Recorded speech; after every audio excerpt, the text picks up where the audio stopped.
আপনারা জানেন আল্লাহর হাবিব সাল্লাল্লাহু আলাইহি ওয়াসাল্লাম যখন মায়ের পেটে, তখনই তার পিতা দুনিয়া থেকে ইন্তেকাল করেছেন। মায়ের পেটে তার বয়স হচ্ছে 6 মাস, দুনিয়াতে আসেননি আল্লাহর হাবিব সাল্লাল্লাহু আলাইহি ওয়াসাল্লাম রাহমাতাল লিল আলামিন। মায়ের পেটে থাকা অবস্থায় বাবা হারিয়েছেন, দুনিয়াতে আসলেন 6 বছর বয়সে, তিনি মাকে হারিয়েছেন। কয় বছর বয়সে? 6 বছর। তারপর মায়ের ইন্তেকালের পরে দাদার কাছে, আব্দুল মুত্তালিবের কাছে লালিত পালিত হতে লাগলেন। 8 বছর বয়সে দাদাও ইন্তেকাল করলেন। বাবা চলে গেলেন জন্মের আগে, মা চলে গেলেন 6 বছর মানে শিশু থাকতে। 8 বছর বয়সে তো শিশু, দাদাও চলে গেলেন।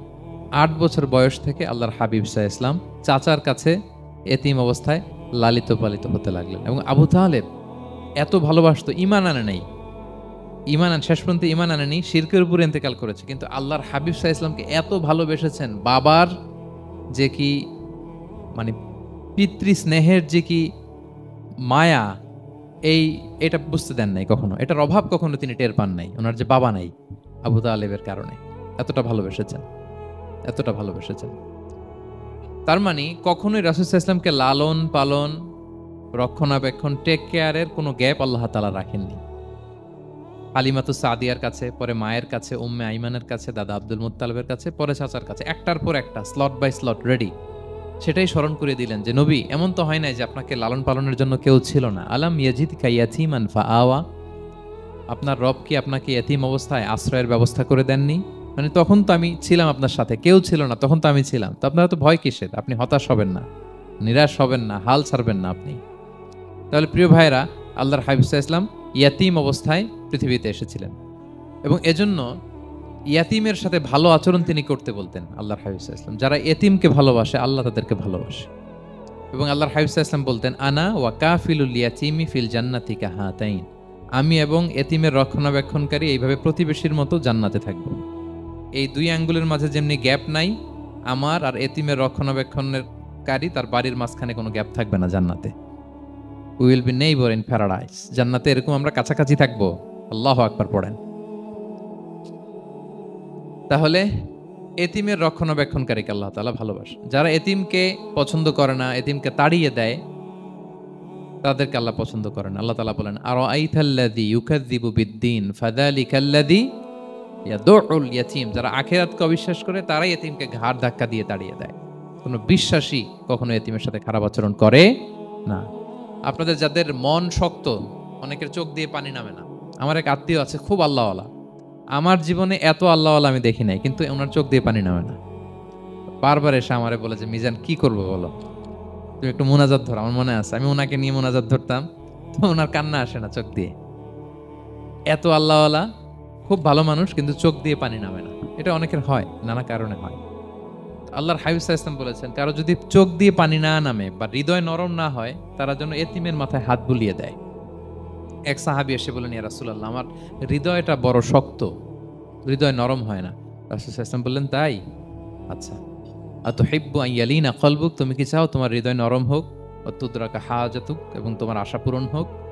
তিনি বললেন, হ্যাঁ। তো রাসূল সাল্লাল্লাহু আলাইহি ওয়াসাল্লাম বললেন, ইরহামিল ইয়াতীম, এতিমের উপর রহম করো। ওয়ামসা আলা রাসি, এতিমের মাথায় হাত বুলিয়ে দাও। ওয়া আতইমহু মিন তুআমিক, তোমার খাবার এতিমকে খাওয়াও। তালিনু কলবুক, তোমার অন্তর নরম হবে। তুদরাকা হাজাতুক, তোমার ইচ্ছা পূরণ হবে। তাহলে হৃদয় যদি শক্ত থাকে, কার মাথায় হাত বুলাবেন? বুলাইছেন কখনো? হ্যাঁ, বুলিয়েছেন? খুঁজে খুঁজে হাত বুলাবেন। বাংলাদেশে তো অনেক অরফেনেজ আছে, অনাথ আশ্রম, ওখানে যাবেন। সুযোগ হলে একদিন যে একটু লাঞ্চ করলেন ওদের সাথে বসে, ডিনার করলেন, একসাথে খেলেন, ওদের মাথায় হাত বুলিয়ে দিলেন, সাধ্যমতো কিছু উপহার হাতে তুলে দিলেন, আপনার ইচ্ছা পূরণ হবে আর আপনার হৃদয় নরম হবে ইনশাআল্লাহ। আর এতিমকে আদর করা মানে নবী সাল্লাল্লাহু আলাইহি ইসলামের প্রতি ভালোবাসা দেখানো। কারণ আমার নবী এতিম হয়ে বড় হয়েছে। এতিমের প্রতি ভালোবাসা প্রকারান্তরে নবী সাল্লাল্লাহু আলাইহি ইসলামের প্রতি ভালোবাসা দেখানো হয়, কারণ আমার নবী এতিম হয়ে বড় হয়েছে। সুবহানাল্লাহ। কিন্তু তার বিপরীতে আমরা সমাজে কি দেখি? এতিমের মাথায় হাত বুলানো তো দূরের কথা, এতিমের সম্পদও খেয়ে ফেলে অনেকে। হ্যাঁ, এরকম আছে না? এতিমের সম্পদ দেদারসে গিলতেছে। কি যে আমাদের চিন্তাধারা! দেখবেন যে লোকটা এতিমের সম্পদ গিলে, ওরা রোজা অবস্থায় এক ঢোক পানি গিলাতে পারবেন কিনা দেখেন। যে বলেন একটু পানি খান তো, যে খাবে না কেন, হারাম। তো ওই হারাম কিন্তু গিলতেছে ইচ্ছা মতো। রোজা অবস্থায় এক ফোঁটা আপনি পানি গিলাতে পারবেন না এরে, কেন? হারাম।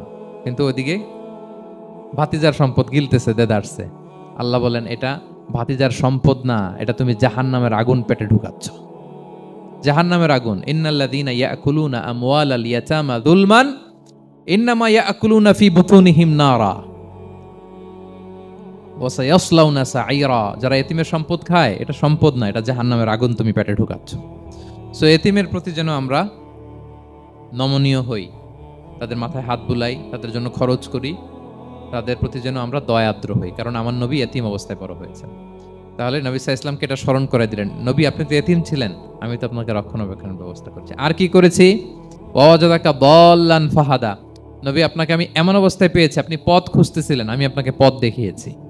You are searching the right path and I guided you to the right sense of direction. আপনি পথ খুঁজতেছিলেন, আমি পথ দেখাইছি। এখানে দল্লানের অর্থ পথভ্রষ্ট করা যাবে না। ওয়াজাদাকা দাল্লান, হে নবী আপনাকে আমি পথভ্রষ্ট পেয়েছি, পরে পথ দেখাইছি, এরকম বলা যাবে না। এটা আল্লাহর হাবিব সাল্লাল্লাহু আলাইহি ওয়াসাল্লামের ক্ষেত্রে প্রযোজ্য নয়। অনেক বাংলা তাফসীর অর্থে আমি দেখেছি পথ হারা, নবী আপনাকে আমি পথ হারা পেয়েছি, পথ দেখেছি, এটাও খুব একটা সুন্দর না। সবচেয়ে সুন্দর হচ্ছে নবী আপনি পথ খুঁজতেছিলেন, সত্যের অনুসন্ধানী ছিলেন। অনেক সময় দেখবেন অনেক পথিক যেতে যেতে এমন এক জায়গায় যায়, দেখে 3 রাস্তা কিন্তু কোনো সাইনবোর্ড নাই। পুরাতন রাস্তাগুলোতে এরকম অনেক সময় হতো না আমাদের, 3 দিকে রাস্তা, কোনো সাইনবোর্ড নেই, তো যাবো কই? এইটা বুঝালেন যে নবী আপনি পথ খুঁজতেছিলেন, আমি আপনাকে দেখিয়েছি, হে নবী এটাই সিরাতুল মুস্তাকিমের পথ। ওয়াজাদাকা দাল্লান ফাহাদা, আপনি পথ খুঁজতেছিলেন, আমি আপনাকে পথ দেখিয়েছি। তো ছোটবেলায় সাথে ছিলাম, পথ খুঁজতেছিলেন, পথ দেখালাম, আমি আপনার ভুললাম কোথায়? কাফিরদের কথায় মন খারাপ করেন কেন যে তারা বলে আমি আপনাকে ভুলেছি, ছেড়েছি? নো, নেভার এভার, আমি আপনার সাথেই আছি। তারপর আল্লাহ তাআলা বললেন ওয়াজাদাকা আইলান ফাআগনা, তিনি আপনাকে রিক্ত হস্ত, নিঃস্ব পেয়েছেন, সম্পদহীন অবস্থায় পেয়েছেন, পরে সম্পদশালী করেছেন। সুবহানাল্লাহ। আল্লাহর হাবিব সাল্লাল্লাহু আলাইহি ওয়াসাল্লাম শুরুতে সম্পদের অত যোগান ছিল না, পরে খাদিজা রাদিয়াল্লাহু তাআলা আনহার সাথে যখন বিয়ে হলো, আল্লাহ তাআলা সম্পদের কষ্ট দূর করলেন। কারণ খাদিজা রাদিয়াল্লাহু তাআলা আনহা অনেক বড় ব্যবসায়ী ছিলেন। বিয়ের আগে পার্টনারশিপে বিজনেস ছিল রাসূল সাল্লাল্লাহু আলাইহি ওয়াসাল্লামের সাথে। আল্লাহর হাবিব সাল্লাল্লাহু আলাইহি ওয়াসাল্লাম শ্রম দিয়েছেন, খাদিজা রাদিয়াল্লাহু তাআলা আনহার ইনভেস্টমেন্ট ছিল। তো ওই শ্রমে খাদিজা রাদিয়াল্লাহু তাআলা আনহার এক বান্ধবী, তিনি এমন প্রশংসা করলেন এসে আল্লাহর হাবিব সাল্লাল্লাহু আলাইহি ওয়াসাল্লামের ব্যাপারে যে এমন লোক আমি দেখি নাই, ওনার কথা বার্তা, চলন, কথন, ডিলিং সব আলাদা। পুরো কাফেলার মধ্যে উনি একরকম, পুরো কাফেলা আরেক রকম।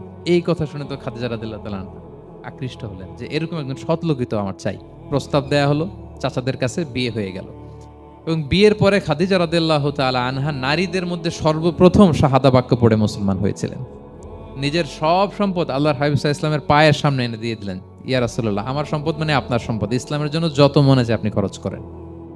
ওয়াজাদাকা আইলান ফাআগনা, আপনাকে আল্লাহ নিঃস্ব পেয়েছেন, সম্পদের ব্যবস্থা করে দিলেন। পরবর্তীতে মদিনায় যে খায়বার যুদ্ধের পরে অনেক সম্পদের ব্যবস্থা আল্লাহ তাআলা করে দিয়েছিলেন। তাহলে ছোটবেলায় ইয়াতিম ছিলেন, আল্লাহ টেক কেয়ার করলেন। পথ খুঁজতেছিলেন, আল্লাহ পথ দেখায় দিলেন। আর্থিক সমস্যা ছিল, এটাও আল্লাহ দূর করে দিলেন। এবার আল্লাহ তাআলা বিষ্ণু ঈসা ইসলামকে 3টা ওয়ার্ক প্ল্যান দিবেন, কর্মসূচি। 1 নম্বর কর্মসূচি হচ্ছে আম্মাল ইয়াতীমা ফালা তাকহার, নবী খবরদার এতিমের সাথে কখনো কঠোর আচরণ করবেন না। 1 নম্বর কর্মসূচি, কারণ আপনিই তো এতিম ছিলেন। এতিমের দুঃখ আপনি না বুঝলে বুঝবে কে? এতিমের সাথে কখনো কঠোর হবেন না। আল্লাহর হাবিব সাল্লাল্লাহু আলাইহি ওয়াসাল্লাম কখনো এতিমের সাথে কঠোর হন নাই। এতিম তো দূর কি বাত, কারোর সাথে তিনি কঠোর হন নাই। ওনার কাছে চাইলে উনি না বলতে পারতেন না, নো, নাই, দিব না, এটা বলতে জানতেন না। নো ওনার ডিকশনারিতে ছিল না, চাইলেই দিতেন। একবার আল্লাহর হাবিব সাল্লাল্লাহু আলাইহি ওয়াসাল্লামের কাছে একটা জামা, কয়টা? আপনার জামা কয়টা? আমার জামা কয়টা? জুব্বা তখন কয়টা ছিল? মাত্র একটা। এক ফরিয়াদি এসে বলে, ইয়া রাসূলুল্লাহ আতিনি কামিসান, আমার একটা জামা দেন, আমার জামা নাই। নবী সাল্লাল্লাহু আলাইহি ওয়াসাল্লামের জামা কয়টা তখন? ওনার কাছে চাইলে উনি না বলতে পারতেন, খুলে দিয়ে দিছেন, নাও। এখন ওনার জামা আছে কয়টা? তো জামাও নাই, বেরও হতে পারে না। কি এক মুসিবত! আল্লাহ তাআলা আয়াত নাজিল করলেন, ওয়াল্লাযীনা ইযা আনফাকু লাম ইউসরিফু ওয়া লাম ইয়াকতুরু ওয়া কানা বাইনা যালিকা কাওয়ামা। নবী হে, যারা বিশ্বাসী তারা দানের সময় ভারসাম্য করবে। মানে অনেকগুলো থাকলে আপনার একটা দিতেন, ছিলই যখন একটা, ওইটার হকদার তো ফরিয়াদির চেয়ে আপনি বেশি। এখন যে দিয়ে দিলেন, আপনি পড়বেন কি? অনেকগুলো থাকলে না হয় আপনি দিতেন, ছিলই একটা, এটার সবচেয়ে যোগ্য, অধিকতম যোগ্য এবং হকদার তো আপনি। সুবহানাল্লাহ, সুবহান। কি নবী ছিল, কি নবী ছিল, না বলতে পারতেন না, মানুষকে ফিরিয়ে দিতে জানতেন না। আল্লাহ বললেন, নবী হে, আপনার প্রথম কর্মসূচি ফাআম্মাল ইয়াতীমা ফালা তাকহার, খবরদার এতিমকে কখনো, এতিমের প্রতি কঠোর হবেন না। এক নম্বর কর্মসূচি। এটা শুধু নবীর জন্য কর্মসূচি নাকি আমাদের জন্য না? হ্যাঁ, সবার জন্য। এতিমদের সাথে যেন আমরা রূঢ় ভাষী না হই, তাদের সাথে যেন রূঢ় আচরণ না করি। 2 নাম্বার, ও আম্মা সাইলা ফালা তানহার, ফরিয়াদিকে ধমক দিবেন না, হাত পাতলে ধমক দিবেন না। আমরা অনেক সময় ধমক দেই, আপনারা দেন কখনো? না, আমরা দিতে পারবো না, ধমক দিতে নিষেধ করেছেন আল্লাহ তাআলা। আম্মা সাইলা ফালা তানহার, যদি না থাকে বুঝিয়ে বলেন যে এখন পারতেছি না, কিন্তু ধমক দিবেন না কখনো। কারণ আপনি এখন বড় সাহেব হয়ে গেছেন, প্রাইভেট কারের পাশ থেকে দেখবেন যে স্যার 2টা টাকা দেন, কিছু খাই নাই, হায় রে ছিঁড়া কাপড়, মলিন চেহারা, ভাঙ্গা একটা থালা হাতে নিয়ে স্যার 5টা টাকা দেন। আল্লাহ আপনারে স্যার বানাইছে আর ওরে বানাইছে ভিখারি। আচ্ছা বলেন তো, জায়গাটা চেঞ্জ করতে আল্লাহর কত সময় লাগে? ওরে ভিতরে বসায় স্যার বানাবে আর আপনারে ভাঙ্গা একটা থালা দিয়ে এরকম ওই যে টোল টোল যেখানে নেয় ওখানে দাঁড় করাবে। বলেন আল্লাহর কয় সেকেন্ড লাগবে? লাগবে? লাগবে? 1 সেকেন্ডও লাগে না। সো ও আম্মা সাইলা ফালা তানহার, ফরিয়াদিকে ধমক দিয়ে তাড়িয়ে দিও না, খবরদার। ওকে আল্লাহ ফরিয়াদি বানিয়ে পরীক্ষা করছে, আর তোমাকে আল্লাহ সম্পদশালী বানিয়ে পরীক্ষা করছে। তাহলে 1 নম্বর কর্মসূচি ছিল এতিমের সাথে রূঢ়ভাষী হবেন না। 2 নম্বর হচ্ছে ফরিয়াদিকে ধমক দিবেন না। 3 নম্বর, ওয়া আম্মা বিনি'মাতি রাব্বিকা ফাহাদ্দিস, আল্লাহ তাআলা আপনাকে যে নেয়ামত দিয়েছে এই নেয়ামতের আপনি কি করেন? বর্ণনা করেন। ও আম্মা বিনি'মাতি রাব্বিকা ফাহাদ্দিস, আল্লাহ নেয়ামতের বর্ণনা করেন, শুকরিয়া করেন। কারণ আল্লাহ তাআলা আমাদের অনেককে ইতিম বানায় নাই, আমাদেরকে ফরিয়াদি বানায় নাই। আমরা অনেকেই আছি, আমরা এখনো ইতিম না, আমার আব্বা আম্মা এখনো বেঁচে আছেন, আমাদের অনেকের আব্বা আম্মা বেঁচে আছেন। ইতিম মূলত ছোট অবস্থায় যদি বাবা মারা যায় তাকে আরবিতে ইতিম বলে।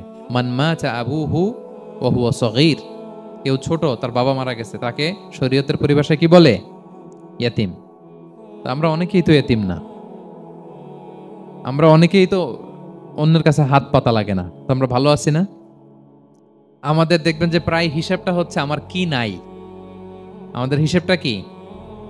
কি নাই, কি যে আছে এটার হিসাব করে কুলানোও যাবে না, ঠিক কিনা বলেন? ঠিক যেই মুহূর্তে এখানে বসে আমরা এই চমৎকার ইফতারি নিয়ে বসে আছি, ঠিক একই মুহূর্তে দেখবেন যে হসপিটালের আইসিইউতে শুয়ে শুয়ে কাতরাচ্ছে অনেকে।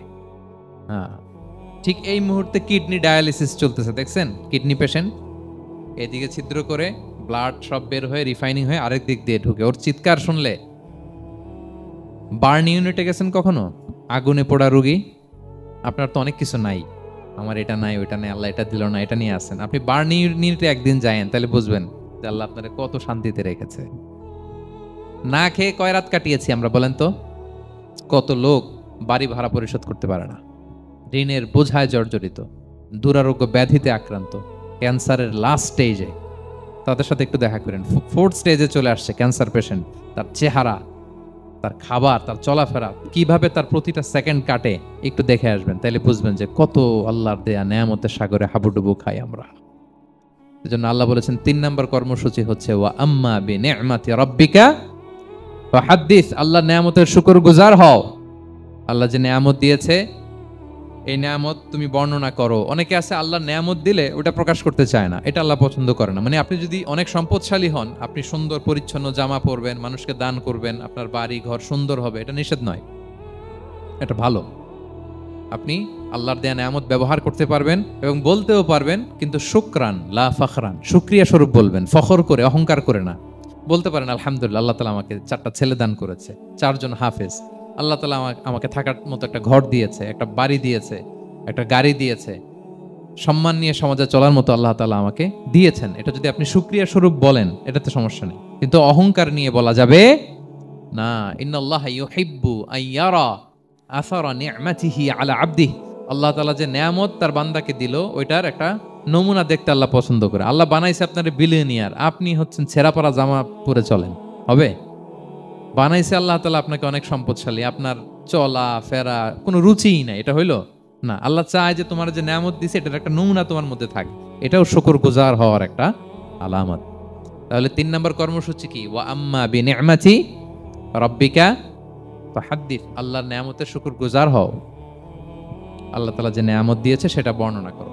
তাহলে প্রিয় ভাইরা, সূরাতুদ দোহা এটা হচ্ছে একটা মোটিভেশনাল সূরা, আশা জাগানিয়া সূরা, অ্যান্টি ডিপ্রেশন বলি আমি এই সূরাটাকে। ডিপ্রেশন থাকলে চলে যাবে, কারণ ওয়ালাল আখিরাতু খায়রুল লাকা মিনাল উলা। হে নবী, আপনার পরবর্তী সময় আপনার পূর্ববর্তী সময়ের চেয়ে ভালো। সবসময় আশাবাদী হবেন। সূরা দোহার 1 নম্বর শিক্ষা হচ্ছে বি অপটিমিস্টিক, মানে অপটিমিজম, আশাবাদী হওয়া, নিরাশ হওয়া যাবে না। বিশ্বাসীদের, মুমিন মুসলিমের ডিকশনারিতে হতাশা নিরাশা নাই। আমার ডিকশনারিতে অন্তত নাই, আপনাদের আছে কিনা জানি না। আজকে থেকে বলেন, আপনাদের ডিকশনারিতে হতাশা নিরাশা রাখবেন? আমাদের কোনো হতাশা নাই, নিরাশা নাই, কারণ আমরা যে পরিস্থিতিতে থাকি না কেন আমাদের সাথে কে আছেন? লা তাহজান ইন্নাল্লাহা মা'ানা, চিন্তিত হয়ো না, আল্লাহ আমার সাথে আছেন। আল্লাহ আমার সাথে আছেন বললেই দেখবেন মুস্কানের মতো এক তাকবীর আপনার মুখ দিয়ে বেরোচ্ছে, এমন এনার্জি বেরোচ্ছে, গোটা বিশ্ব আপনি জয় করে ফেলবেন তখন। এটাই আমাদের সবচেয়ে বড় পাওয়ার। আমাদের সাথে কে আছে? ইন্নাল্লাহা মা'ানা, আল্লাহ তাআলা আমাদের সাথে আছেন। তাহলে সূরা দোহার আজকের তাফসীরের 1 নম্বর লেসন হচ্ছে optimism. Believer should be optimistic always. বিশ্বাসীরা আশাবাদী হয়, নিরাশ হয় না, হতাশ হয় না, হাল ছাড়ে না। বিশ্বাসীরা ভরসা রাখে এক মহান সত্তার উপর। আওয়াজ করে বলেন তো, তিনি কে? আল্লাহর উপর ভরসা রাখে, আমরা নিরাশ হই না। 2 নাম্বার শিক্ষা হচ্ছে গ্রেটফুলনেস, কৃতজ্ঞতা। আপনার জীবনে অনেক কিছু আছে, নাই নাই বলবেন না, শুধু কমপ্লেইন করবেন না। অনেকে দেখবেন শুধু অভিযোগ, এটা নাই, ওইটা নাই, এই পাইলাম না, ওর আছে এটা, ওর, আমার সাথে কেন এমন হয়, আমার সাথে শুধু আমার সমস্যা। এগুলো যারা বলে তাদেরকে আল্লাহ নেয়ামত আরো ছিনিয়ে নেয়। বরং যারা অল্প পেয়েও বলে আলহামদুলিল্লাহ, তাদেরকে নেয়ামত দেয়ার ধারাবাহিকতা আল্লাহ তাআলা অব্যাহত রাখেন। ওয়া আয়াতুল লাহুমুল লাইল, তাদের জন্য আরেকটা নিদর্শন হচ্ছে রাত। নাসলাখু মিনহুন নাহার, যে রাত থেকে আমি দিনকে টেনে বের করি। ফাইদা হুম মুজলিমুন, ফলে তারা অন্ধকারাচ্ছন্ন হয়ে পড়ে। সুবহানাল্লাহ বিহামদি। পুরো দিন রাত্রির মেকানিজমটাকে আল্লাহ তাআলা এক আয়াতে নিয়ে আসলেন। আল্লাহ বললেন, তাদের জন্য আমি নিদর্শন হিসেবে রেখেছি রাত। যেহেতু মরুভূমিতে রাতকে অবজার্ভ করা যায় আরো চমৎকারভাবে। নিঝুম নিস্তব্ধ রাতে আকাশের দিকে তাকালে লক্ষ তারার মেলা যখন মানুষ দেখে, তখন আসলে রাতের সৌন্দর্য তারা বুঝতে পারে। এবং এই যে দিন এবং রাত, আল্লাহ তাআলা এত চমৎকার একটা শব্দ বলেছেন, নাসলাখু মিনহুন নাহার। রাত যখন আসে, দিনকে আমি টেনে সেখান থেকে বের করি। এই নাসলাখ শব্দটা ব্যবহার করা হয় গরু বা খাসি বা উট জবাই করার পরে এর চামড়া যখন টেনে চামড়া খালানো হয় বা সরিয়ে ফেলা হয়, গোশতটা একদিকে থাকে, চামড়া আরেকদিকে চলে যায়। আল্লাহ তাআলা রাত এবং দিনের নির্দেশনটাও ঠিক এভাবে আমাদের কাছে প্রেজেন্ট করেছেন। অর্থাৎ রাত যখন আসে, আপনি একটু কল্পনা করুন, আপনি কল্পনার রাজ্যে যদি চলে যান যে রাত আমরা কিভাবে দেখি। গোধূলি লগ্নে যখন সানসেট হয়, সূর্য যখন ডুবতে শুরু করে, তখন একদিকে অন্ধকার হতে শুরু করে আর দিনের উজ্জ্বল আলো পালাতে শুরু করে আরেক দিকে। সুবহানাল্লাহ বিহামদি। এবং এই সার্কেলটা চলছে পৃথিবী সৃষ্টি শুরু থেকে লক্ষ লক্ষ বছর ধরে। রাত যখন আসে তখন দিন পালায়, দিন সেখান থেকে অস্তিত্ব হারিয়ে ফেলে, দিনের অস্তিত্ব বিলুপ্ত হয়। এবং এটা তো আমরা এখন খুব ভালো করেই জানি যে পৃথিবীর আহ্নিক গতির কারণে এই দিবারাত্রি সংঘটিত হয়। The turning of days and nights, এটা হচ্ছে আহ্নিক গতির কারণে। কারণ পৃথিবী তার অক্ষে ঘুরে। আমরা যখন ছেলেপেলেরা যখন ক্রিকেট খেলে, তারা যখন স্পিন বল করে, তখন বলটা যেভাবে ঘুরতে ঘুরতে যায়, পৃথিবী নিজে ইটসেলফ, পৃথিবীটা তার অ্যাক্সিসে, অর্থাৎ এটাকে বলে অক্ষ। বেসিক্যালি পৃথিবী তার অক্ষ কক্ষ দু জায়গাতেই ঘুরছে। পৃথিবী যখন তার অক্ষে স্পিনিং করে বা রোটেশন করে, এই পুরো একটা স্পিনিং বা রোটেশন বা একটা টার্ন করতে পৃথিবীর 24 ঘন্টা সময় লেগে যায়। এবং এর মধ্য দিয়ে কিন্তু আমরা অর্ধেক দিন এবং অর্ধেক রাত পাই। আবার পৃথিবীটা যখন তার অরবিটে অর্থাৎ কক্ষে ঘুরে, তখন পৃথিবীর প্রায় 365 দিন সময় লেগে যায় সূর্যের চারদিকে যখন পৃথিবী ঘুরে। এবং এইখানে আল্লাহ তাআলা দিবারাত্রির কথা বলেছেন, কিভাবে রাত যখন আসে দিন তখন সেখান থেকে অস্তিত্ব বিলুপ্ত হয়ে যায়, দিন চলে যায়। এবং আল্লাহ বললেন, নাসলাখু মিনহুন নাহার, রাতের উপস্থিতিতে দিনকে আমি টেনে সরিয়ে সেখান থেকে আমি দূরে সরিয়ে দেই। ফলে ফাইদা হুম মুজলিমুন, তোমরা অন্ধকারে আচ্ছন্ন হয়ে পড়ো। এবং আমাদের কাছে অনেক সময় মনে হয় এই যে আকাশ থেকে বৃষ্টি নাজিল করে আল্লাহ মৃত জমিনকে জীবিত করে, এটাও কি কোরআনে বলে দেওয়া লাগে? একটা সিম্পল বিষয় বৃষ্টি। সম্মানিত শুধু আমাদের কাছে বৃষ্টি সিম্পল বিষয় হলেও অনেক মানুষের কাছে এটা সিম্পল নয়। আমরা বাংলাদেশে থাকি, মালয়েশিয়াতে থাকি, আমরা প্রতিদিন বৃষ্টি দেখি, প্রায় বৃষ্টি দেখি। পৃথিবীর এমন অনেক জায়গা আছে তাদের বৃষ্টি হয় না, ধুধুমরু প্রান্তর, তারা বৃষ্টির মর্ম বোঝে। এবং আপনারা সম্প্রতি কয়েক বছর আগে মার্সে অর্থাৎ মঙ্গলে নাসার বিজ্ঞানীরা তারা পার্সিভারেন্স রোভার নামে একটা শাটল পাঠিয়েছিল। ওই শাটল থেকে পরে পার্সিভারেন্স যখন ল্যান্ড করে মঙ্গলে, সেখান থেকে কিছু স্থির চিত্র যখন তারা পৃথিবীতে পাঠায় নাসার সেন্টারে, তখন আমরা দেখেছি, এবং ছোট ভিডিও ক্লিপ যখন পাঠায় তখন আমরা দেখেছি যে মঙ্গলের ভেতরে আল্লাহু আকবার চারদিকে ধুধুমরু প্রান্তর, এবং এটাকে লাল দুনিয়া বলে, লাল গ্রহ। চারদিকে ধুধুমরু প্রান্তর, ধুলা, পুরোটাই মরুভূমি, এক ফোঁটা বৃষ্টি নাই সেখানে। সো ওই গ্রহগুলোর দিকে যদি আমরা তাকাই তখন বুঝবো যে আসলে বৃষ্টির কত দরকার। এবং আমরা তো বললাম যে বৃষ্টি না হলে গাছ বেঁচে থাকতে পারতো না, মানুষ বেঁচে থাকতে পারতো না, পৃথিবীটা এরকম সবুজ শ্যামল, আমাদের এই সুজলা সুফলা বসুন্ধরা এরকম থাকতো না। তো এই জন্য আল্লাহ তাআলা বারবার রিমাইন্ডার দিয়ে আমাদেরকে বোঝাতে চান যে এটা অনেক বড় নেয়ামত, অনেক বড় নেয়ামত। এবং আমাদের অনেক সময় মনে হয় যে রাত আসে দিন চলে যায়, এটাও কোরআনে এক্সপ্লেন করা লাগে। ইটস ভেরি সিম্পল ফেনোমেনা, খুব কমন, প্রতিদিনই তো দেখি। তো প্রতিদিন এই পরিবর্তনটা দেখার কারণে আমাদের কাছে মনে হয় যে এটা খুব সিম্পল। আসলে সিম্পল না। এই রাত দিন যদি না হতো, অর্থাৎ পৃথিবী যে স্পিনিং করে, পৃথিবী যে তার অ্যাক্সিসে ঘুরে, অক্ষে যে ঘুরে, এটা যদি না হতো, পৃথিবী যদি স্থির থাকতো, অর্থাৎ স্থির থেকে তার অরবিটে ঘুরতো, তাহলে আজীবন পৃথিবীর একদিকে থাকতো অন্ধকার, ফলে ওই জায়গাটাতে আপনার শীতল ঠান্ডা বাতাসে হিমবায়ু এসে বরফ জমে ওইটা বরফ প্রধান অঞ্চল হয়ে যেত। আবার আরেক দিকটা সূর্যের প্রচণ্ড রুক্ষ তাপে খড়খড়া হতে হতে জ্বলে পুড়ে সেটা মানে আগুন দিয়ে কোনো জায়গায় অনেক বেশি ফোকাস করলে, লাইট দিলে, হিট দিলে যেরকম হতো, জ্বলে পুড়ে ছারখার হয়ে যেত। তো তখন আমাদের পৃথিবীর একেবারে যেখানে দিনও না রাতও না, ওই মাঝখানে, এটা সম্ভবত 60 কিলোমিটার অর সামথিং এরকম একটা জায়গায় পৃথিবীর সব মানুষের যে বসবাস করা লাগতো, আল্লাহু আকবার। কিন্তু এটা কিন্তু করা লাগছে না। সেই সৃষ্টি শুরু থেকে পৃথিবী তার অক্ষের উপর ঘোরার কারণে আমরা দিবারাত্রি সংঘটিত হতে দেখছি, আহ্নিক গতির কারণে, স্পিনিংয়ের কারণে। ফলে প্রতিনিয়ত পৃথিবীর কিছু অংশ অন্ধকার, নিঝুম নিস্তব্ধ থাকার সুযোগ পায়, একটা কোমল পরিবেশ পায়। আবার দিনের বেলায় সূর্যের তাপে পৃথিবীর এই অংশটাই আবার ওয়ার্ম হওয়ার সুযোগ পায়। ফলে পৃথিবীতে ঋতুর পরিবর্তন ঘটে, পৃথিবীতে মানুষের থাকার জন্য, বসবাসের জন্য একটা চমৎকার পরিবেশ পৃথিবীর বুকে বজায় থাকে। এবং সেই দিকেই আমাদের দৃষ্টিকে নিবন্ধন করে আল্লাহ তাআলা বললেন, তোমাদের জন্য বড় নিদর্শন হচ্ছে রাত। কারণ রাত না থাকলে আমরা ঘুমাতে পারতাম না, দিনের আলোতে আমরা ঘুমাতে পারি না। দিনের আলো হচ্ছে আমাদেরকে প্রাণচঞ্চল করে তোলে, কর্মচঞ্চল করে তোলে। আর রাতের নিঝুম নিস্তব্ধ পরিবেশে আমাদের দেহ থেকে মেলাটোনিন নামে এক ধরনের হরমোন নিঃসরিত হয়, ফলে আমরা ঘুমাতে পারি। এই যে ব্যালেন্স, 24 ঘন্টার মধ্যে 12 ঘন্টা দিন, 12 ঘন্টা রাত, এটা আল্লাহ তাআলার পক্ষ থেকে একটা বড় নেয়ামত। আল্লাহ বলেন, এদিকেও যদি তুমি তাকাও তাহলে তুমি বুঝতে পারবে যে কত বড় নেয়ামতের মধ্যে তোমরা আছো। এবং আমরা এটা বুঝতে পারি না যে পৃথিবীর এক অংশে যখন রাত থাকে, আরেক অংশে দিন। এটা যখন মহাকাশ স্টেশন থেকে, স্পেস স্টেশন থেকে যারা চারদিকে, পৃথিবীর চারদিকে আবার এরকম অরবিট করতে থাকে, তারা খুব চমৎকারভাবে দেখে যে পৃথিবীর এক অংশ অন্ধকার হয়ে আছে, আরেক অংশ আলোকোজ্জ্বল, এবং কিছুক্ষণ পরে ওই জায়গাটা আবার আলো হচ্ছে।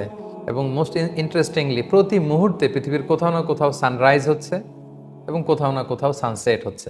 ফলে এই রোটেশনে পৃথিবীর সব জায়গাতেই দিবারাত্রির এই যে পরিবর্তন, এই বিষয়টা কিন্তু আমরা দেখতে পাচ্ছি। আল্লাহ তাআলা সেটি আমাদেরকে বললেন যে রাত তোমাদের জন্য নিদর্শন, এবং দিনকে আমি রাত থেকে যখন সরিয়ে ফেলি, ফাইদা হুম মুজলিমুন, অন্ধকারাচ্ছন্ন হয়ে পড়ে পৃথিবী। তাহলে দুইটা নিদর্শন আমরা অলরেডি জেনে ফেললাম। এরপরে আল্লাহ তাআলা বলছেন, ওয়াশ-শামসু তাজরি লিমুস্তাকাররিল লাহা, আর সূর্য এটা ঘুরছে লিমুস্তাকাররিল লাহা, এটা যেখানে যে স্থিত হওয়ার কথা সেই স্থিত হওয়ার আগ পর্যন্ত সূর্য ঘুরছে। সূর্য ঘুরছে লিমুস্তাকাররিল লাহা। তো এটার তাফসীর মুফাসসিরিন ইকরাম অনেক কথা বলেছেন। আসলে বেসিক্যালি সূর্যও কিন্তু ঘুরছে তার অরবিটে, এবং মুফাসসিরিন ইকরাম বলেছেন যে কতবার সে চক্কর দিবে এটা আল্লাহ তাআলা তাকে বলে দিয়েছেন। ফাইনাল চক্করটা কততম চক্করে যে সে থামবে এটা সূর্য ভালো করেই জানে, এবং আল্লাহ তাআলা সুস্পষ্ট তাকে বলে দিয়েছে। আল্লাহ বলেন যালিকা তাকদীরুল আজিজিল আলিম, এটা পরাক্রমশালী মহাজ্ঞানী আল্লাহ তাআলার পক্ষ থেকে সুনির্ধারিত যে সূর্য ঘুরতে ঘুরতে কখন যেয়ে থামবে, কোন জায়গাটাতে থামবে, তার ঘূর্ণয়ন প্রক্রিয়ার কখন এসে সে একেবারে স্তব্ধ হয়ে যাবে, থেমে যাবে, এটা আল্লাহর পক্ষ থেকে নির্ধারিত। এবং সেদিন কিয়ামত হয়ে যাবে, সূর্য সেদিন আলো হারাবে, চন্দ্র সেদিন আলো হারাবে, মানুষ তখন ছানা বড়া হবে। আল্লাহ তাআলা সেদিকে ইঙ্গিত করে বললেন ওয়াশ-শামসু তাজরি লিমুস্তাকাররিল লাহা, সূর্য তার স্থিত হওয়ার জায়গায় যাওয়া পর্যন্ত যতদিন ঘুরবার কথা ঘুরতে থাকবে। যালিকা তাকদীরুল আজিজিল আলিম, মহাজ্ঞানী পরাক্রমশালী আল্লাহ তাআলার পক্ষ থেকে এটা সুনির্ধারিত। এরপর আল্লাহ তাআলা বললেন ওয়াল কামারা কদ্দারনাহু মানাজিলা হাত্তা আদা কাল উরজুনিল কদিম, আর চাঁদের জন্য আমি অনেকগুলো মানজিল তৈরি করে রেখেছি, এবং প্রতিটা মানজিলে যেতে যেতে এক পর্যায়ে চাঁদটা হয়ে যায় কাল উরজুনিল কদিম, পুরাতন বাঁকা খেজুরের ডাল, খরজুর বৃক্ষের যে ডাল, খেজুরের ডাল শুকিয়ে গেলে যেরকম বাঁকা হয়ে একটা শেপ ধারণ করে, আল্লাহ বলে শেষ মানজিলে পৌঁছলে সেটা ওই রকম হয়ে যায়। সুবহানাল্লাহ বিহামদি। এবং আমরা জানি যে চাঁদের প্রায় 28টা মঞ্জিল রয়েছে। প্রথম যখন চাঁদ ভিজিবল হয় কোনো মাসের, তখন এটা খুব চিকন থাকে, সেদিকে আল্লাহ তাআলা বললেন প্রতিদিন এটা মঞ্জিল চেঞ্জ করে, করতে করতে 14তম দিনে, চান্দ্র মাসের 14তম দিনে এটা ফুল মুন, পূর্ণ চাঁদে রূপ লাভ করে। আবার 15তম রাতে সেটা আরেকটু ক্ষয় হতে থাকে, 16, 17 ক্ষয় হতে থাকে, হতে হতে হতে হতে 28 তারিখের দিকে এটা প্রায় ডিসঅ্যাপিয়ার হয়, যেটাকে আর দেখা যায় না। তার মানে প্রতি রাতের চাঁদের দৃশ্য ভিন্ন ভিন্ন, একদিনের মঞ্জিলের সাথে, একদিনের চাঁদের শেপের সাথে আরেক দিনের বা আরেক রাতের চাঁদের শেপের কোনো মিল নাই। সেদিকে ইঙ্গিত করে আল্লাহ বলেন ওয়াল কামারা কদ্দারনাহু মানাজিলা, চাঁদের অনেকগুলো মঞ্জিল আমি দিয়েছি। কখনো চাঁদ থাকবে মাসে এইদিকে, কখনো এইদিকে, কখনো এইদিকে, কখনো এই শেপে ফুলমুন, কখনো ক্রিসেন্ট অর্ধচন্দ্র, কখনো তার চেয়েও ছোট, এক পর্যায়ে সে ডিসঅ্যাপিয়ার হয়ে যায়, হতে হতে হাত্তা আদা কাল উরজুনিল কদিম, খেজুরের ডাল শুকিয়ে গেলে খেজুরের ডাল যেমনি বাঁকা হয়, এরকম বাঁকা চাঁদও ওঠে। আল্লাহু আকবার। এবং এই চাঁদ কিন্তু পৃথিবীকে কেন্দ্র করে ঘুরছে, পৃথিবীর প্রাকৃতিক উপগ্রহ বলা হয় চাঁদকে। এবং চাঁদের কারণেই কিন্তু আমাদের সাগরে, আমাদের নদীতে লো টাইড বা হাই টাইড হয়ে থাকে, জোয়ার ভাটা যে ব্যাপারটি, এই লো টাইড এবং হাই টাইড চাঁদের কারণে হয়। কারণ পৃথিবীকে কেন্দ্র করে চাঁদ যখন ঘুরে, চাঁদের এই রোটেশনের কারণে, এই আকর্ষণের কারণে পৃথিবীর সাগরের পানিগুলো উথাল পাতাল করে, কখনো এক পাশে উপচে পড়ে, কখনো আরেক পাশে টান খায়। এটা আমরা খুব সহজে বুঝবো। আমরা খুব দ্রুত বেগে চলে যাওয়া, খুব স্পিডে হাইওয়েতে যখন কোনো বড় ট্রাক চলে, লরি ট্রাক চলে, খুব স্পিডে একটা লরি ট্রাক যাচ্ছে, আপনি আপনার কার নিয়ে যখন ওই লরির পাশ দিয়ে ক্রস করবেন, তখন মনে হচ্ছে যেন গাড়িটা, ওই কারটা লরির দিকে লেগে যাচ্ছে, কেমন যেন একটা অ্যাট্রাকশন, এক ধরনের আকর্ষণ অনুভূত হয়, কারণ পাশ দিয়ে ক্রস করার কারণে। ঠিক তেমনিভাবে আল্লাহ তাআলা পৃথিবীর চারদিক দিয়ে চাঁদ যখন এরকম ক্রস করে, সেটার আকর্ষণে, সেটার টানে আমাদের লো টাইড এবং হাই টাইড হয়। তো সেই চাঁদের কথা আল্লাহ তাআলা উল্লেখ করতে ভুললেন না। তিনি বললেন যে চাঁদকে আমি অনেকগুলো মানজিল দিয়েছি। এবং আরেকটি আয়াতে সূরা নূহ আল্লাহ তাআলা বলেছেন ওয়াজআলাল কামারা ফীহিন্না নূরা ওয়াজআলাশ শামসা সিরাজা, আমি সূর্যকে করেছি জ্যোতিস্বরূপ, চাঁদকে করেছি দ্যুতিস্বরূপ। সূর্য হচ্ছে জ্যোতির্ময়, প্রচণ্ড আলো দিয়ে আলোর বিচ্ছুরণে পৃথিবীকে উত্তপ্ত করে রাখে, জ্যোতির্ময়। সূর্য হচ্ছে জ্যোতিস্বরূপ, আর চাঁদ হচ্ছে দ্যুতিস্বরূপ, যেখানে সূর্যের মতো প্রচণ্ড তাপ নেই, বরং চাঁদের স্নিগ্ধ আলো আমাদেরকে প্রশান্তি দেয়। আল্লাহ বললেন সে চাঁদের 28টি মঞ্জিল আমি করেছি, এক এক রাতের চাঁদ এক এক রকম। আল্লাহু আকবার। এবং আরবরা তারা চাঁদের প্রতি রাতের চাঁদের একটা একটা নাম আছে, কখনো এটা কমার, কখনো এটা আল বদর। রাসূল সাল্লাল্লাহু আলাইহি ওয়াসাল্লাম যখন তাবুক যুদ্ধ থেকে ফিরে এসেছিল, মদিনার ছেলেরা গিয়েছিল, তলা আল বদরু আলাইনা মিন সানিয়াতিল ওয়াদা, রাসূল সাল্লাল্লাহু আলাইহি ওয়াসাল্লামকে বদরের সাথে তুলনা করেছেন। আরেকটা আছে হিলাল, আরেকটাকে বলা হয় কামার। এবং মাঝখানের যে উজ্জ্বল 3 রাত এটাকে বলা হয় বীজ, আরবিতে বলে বিদ, আইয়ামুল বিদ। আমরা 13-14 যে রোজা রাখি, এরকম অনেকগুলো চাঁদের নাম আছে। চাঁদের এবং উটের অনেক আরবি নাম পাওয়া যায়। আরবরা বলে থাকে যে এক উটের প্রায় 400টা আরবি আছে। সুবহানাল্লাহ। এরকম চাঁদেরও প্রথম রাতের চাঁদের এক নাম, দ্বিতীয় রাতের আরেক নাম। আল্লাহ বলেন এভাবে 28টি মানজিল দিয়েছি, সবশেষে চাঁদ চিকন হয়ে তোমাদের কাছে স্পষ্ট হয়ে ওঠে।